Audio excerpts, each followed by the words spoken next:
اعوذ باللہ من الشیطان الرجیم بسم اللہ الرحمن الرحیم۔ یروشلم میں جشن منانے کی تیاریاں عروج پر تھیں۔ شہر ایسا سجایا گیا تھا کہ جیسے پہلے دن کی دلہن ہو۔ شہر کے استبل میں کام کرنے والی ایک معمولی لڑکی جو کہ حسن میں اپنا ثانی نہ رکھتی تھی، وہ چاہتی تھی کہ میرے جیسی حسین لڑکی کو ضرور کسی ملک کی شہزادی ہی بننا چاہیے۔ اسی وجہ سے اس نے شہر کے تمام رئیسوں اور سرداروں کے رشتے ٹھکرا دیے۔ یہ لڑکی ہیروڈیاس تھی اور شہر میں ہیکل سلیمانی کی تعمیر نو کی آج افتتاحی تقریب تھی، جس میں تمام ملکوں کے شہزادے شرکت کے لیے آ رہے تھے۔ استبل کی نوکرانی ہیروڈیاس نے بھی خوبصورت لباس زیب تن کی اور تقریب میں پہنچ گئی۔ پوری تقریب کی نظر ہیروڈیاس پر ہی تھی، کیونکہ اس سے خوبصورت لڑکی پورے یروشلم میں نہ تھی۔ اسی تقریب میں شہزادہ فلپ کی نظر ہیروڈیاس پر پڑتی ہے تو وہ اس کا دیوانہ ہو جاتا ہے۔ پورے خاندان کی مخالفت کے باوجود شہزادہ فلپ استبل میں کام کرنے والی حسین لڑکی سے شادی کر لیتا ہے، اور اس طرح ہیروڈیاس فلسطین کی شہزادی بن کر اپنے خوابوں کی تکمیل کی طرف پہلا قدم بڑھاتی ہے۔ ہیروڈیاس کا اگلا ہدف شہزادی سے ملکہ بننا تھا، جس سے پورے ملک پر راج کر سکتی تھی۔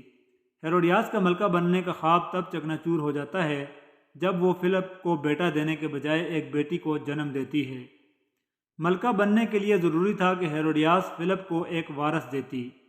خیر، ہیروڈیاس نے اپنی بیٹی کا نام سلومی رکھا، جسے دنیا ایک بد کردار شہزادی رکاسا کے طور پر جانتی ہے۔ سلومی کے پیدا ہونے کے کچھ سالوں بعد بادشاہ کی وفات ہوتی ہے اور فلسطین کے دو حصے ہو جاتے ہیں۔ کم آمدنی اور بنجر علاقہ فلپ کے حصے میں آتا ہے، جبکہ زرخیز اور خوشحال علاقہ فلپ کے بھائی اینٹیپاس کو مل جاتا ہے۔ یاد رہے، یہ وہی بادشاہ اینٹیپاس ہے جسے تاریخ دان ہیرولڈ ثانی کے نام سے جانتے ہیں۔ ہیروڈیاس پریشان رہنے لگی کیونکہ اس کا شوہر فلپ ملک کے ایک ویران حصے کا بادشاہ تھا اور وہ ملکہ۔ اب ہیروڈیاس کا اگلا ہدف فلپ کا بھائی اینٹیپاس تھا۔ فلپ اور اینٹیپاس کے باپ کی تدفین کے دوران ہیروڈیاس کی ملاقات اینٹیپاس سے ہوئی تھی، اور اینٹیپاس پہلے ہی نظر میں دنیا کی حسین ملکہ ہیروڈیاس پر دل ہار بیٹھا تھا۔ لیکن اینٹیپاس مجبور تھا کہ ہیروڈیاس اس کے بھائی فلپ کی بیوی تھی اور فلپ ہی سے اس کی ایک بیٹی سلومی تھی۔ خیر، ہیروڈیاس اور اینٹیپاس کے درمیان خفیہ ملاقاتیں ہونے لگیں، اور اس طرح اینٹیپاس اپنے بھائی کی بیوی ملکہ ہیروڈیاس کے عشق میں مبتلا ہوا، اور ایک دن ایسا آیا کہ اینٹیپاس نے ہیروڈیاس کو اپنے پاس رکھ لیا اور اپنے بھائی فلپ کو یہ لکھ بھیجا کہ اب سے ہیروڈیاس میری بیوی بنے گی۔ اس طرح ان دونوں بھائیوں یعنی فلپ اور اینٹیپاس کے درمیان تاریخی جنگوں کا آغاز ہوتا ہے، جس کی وجہ ایک حسین عورت ہیروڈیاس تھی۔ بعد ازاں رومن حکومتی مداخلت پر دونوں میں صلح ہو گئی۔ اینٹیپاس کے کچھ علاقے فلپ کو دے دیے گئے اور ہیروڈیاس کو اینٹیپاس کے حوالے کر دیا گیا۔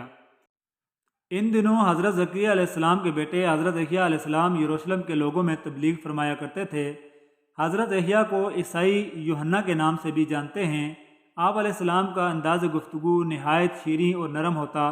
لوگ جوگ در جوگ آپ کی باتیں سننے چلے آتے اور آپ کی تعلیمات سے متاثر ہوئے بغیر نہ رہ پاتے۔ ان دنوں زیادہ تر یہودی عالم رومی سلطنت کے پٹھو ہوتے اور حق بات کہنے سے گھبراتے تھے، لیکن حضرت یحییٰ علیہ السلام ہر خوف سے پاک اپنے لوگوں کی تبلیغ کیا کرتے تھے، اور آپ کھلے الفاظ میں بادشاہ اینٹیپاس کے اس عمل کی مخالفت کرتے کہ اس نے اپنے بھائی کی بیوی کو بھگا کر اس سے شادی کر لی۔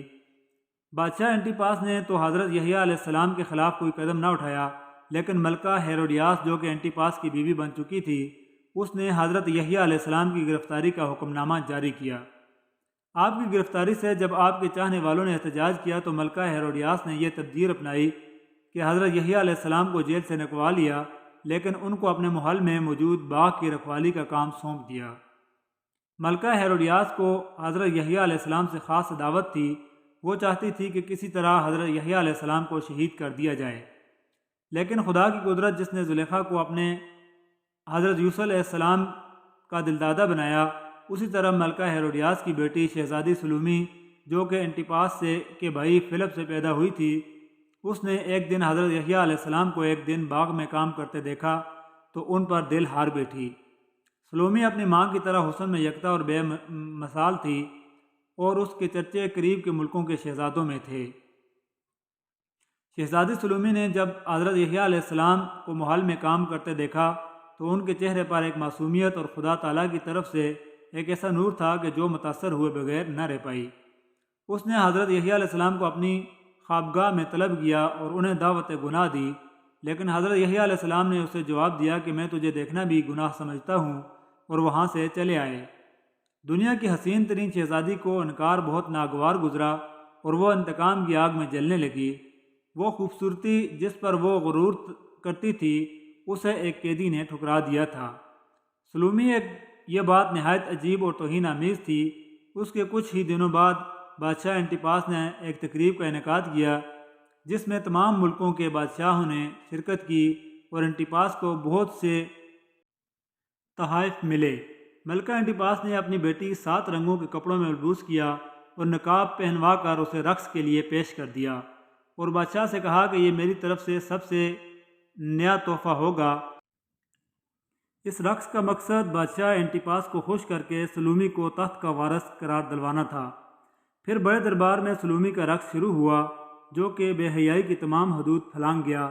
سلومی 7 رنگ کے 7 لباسوں میں ملبوس تھی اور رقص کے دوران اس نے ان 7 رنگوں کے 7 لباسوں کو باری باری اتار پھینکا۔